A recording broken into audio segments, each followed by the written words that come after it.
Contestant number 2, Ravi Budruk, out of Africa. Out of Africa, Ravi Budruk!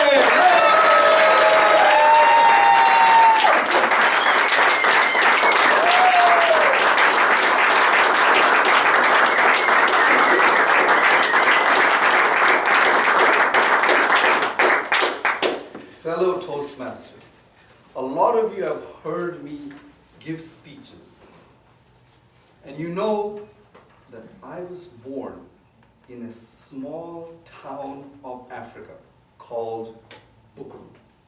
Now Budruk is like Mayberry. Have you ever seen the Andy Griffith Show? Well, Budruk was this idyllic town, and I was OP. I had a perfect life, full of fun, frolic, and happiness. Picture this little boy running around in picturesque Africa. My backyard was nature, the savanna grasslands. My life was full of joy. My sister and I ran out into the wilderness.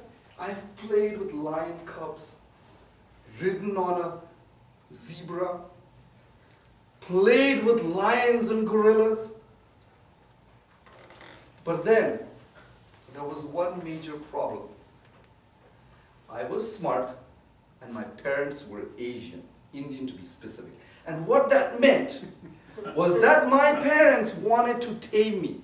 Forget this fun, free, and frolicking life that you have in nature, climbing trees and playing in the sand.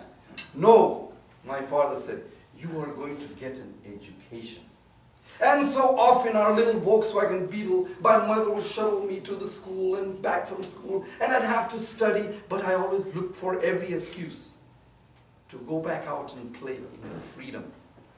And then at the age of 16, my father had this bright idea.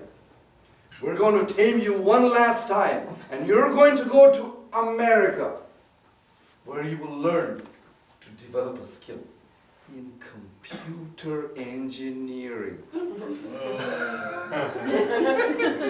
Well, I came to Lubbock, Texas, and I studied, and I became responsible. My father said, you're getting a job. And I got a job. And I led the life that I thought I was supposed to lead. I started making money. I bought a house, a nice car, got married, had a kid. I was living up the American dream. Except that my house really didn't have that picket fence, but I lived up the American dream. And then life's weight started coming over me. And last year I felt something's really wrong with my life. I started feeling sick. I decided to go see the doctor. He does all types of tests, brain scans, body scans. And he sits me down and says, Mr. Budruk, we have a diagnosis.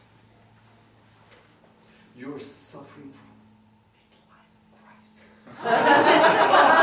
Midlife crisis? What do you mean?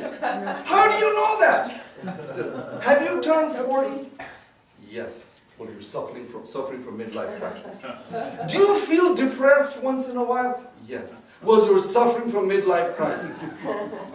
Do you feel like buying a convertible that's red in color?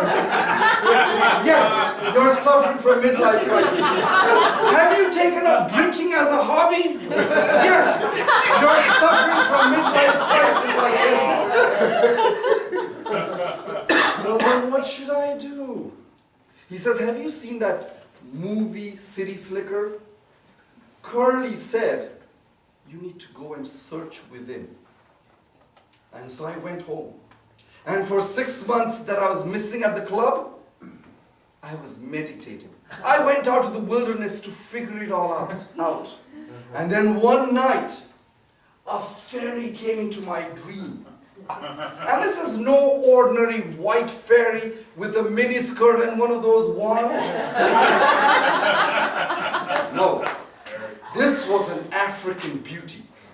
She came into my dreams and she said, Ravi, you came from Africa, out of Africa. You were born free. Remember that and connect with your roots. Remember what Freud said? Go back to your childhood and connect with your roots. And so I remembered that past. And I decided that I needed to go back to my African roots. And if I can wear this, Wow. Ravi. There you go. Yeah. I decided to break loose of all these traditions that have been weighing me and seek freedom like an African. Toastmasters.